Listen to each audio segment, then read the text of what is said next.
നമുക്ക് പായസം ഉണ്ടാക്കിയാലോ? എന്ത് പായസം? പാലട ഉണ്ടാക്കാം. ഒന്നും ഇല്ലല്ലോ, അവിടെ ഇല്ല, സാധനങ്ങളൊന്നും ഇല്ലല്ലോ. പോയി വാങ്ങാം. Okay. Hello guys, insta scroll ചെയ്തിരുന്നപ്പോൾ ഒരു പാലട പായസത്തിന്റെ റീല് കണ്ടു കേട്ടോ. അതാണ് പെട്ടെന്ന് ഒരു പായസക്കൊതി. അങ്ങനെ നമ്മൾ സാധനം വാങ്ങാൻ അടുത്തുള്ള ലുലുവിൽ പോകുവാണ്.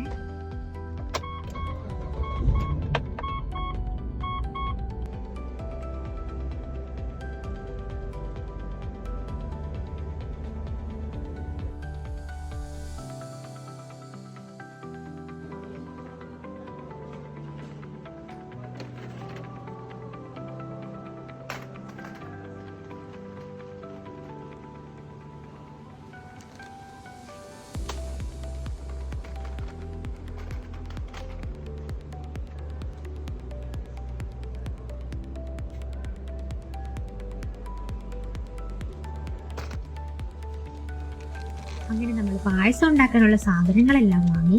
ഇനി പായസം ഉണ്ടാക്കുന്നത് നെക്സ്റ്റ് വീഡിയോയിൽ കാണാം. ബൈ.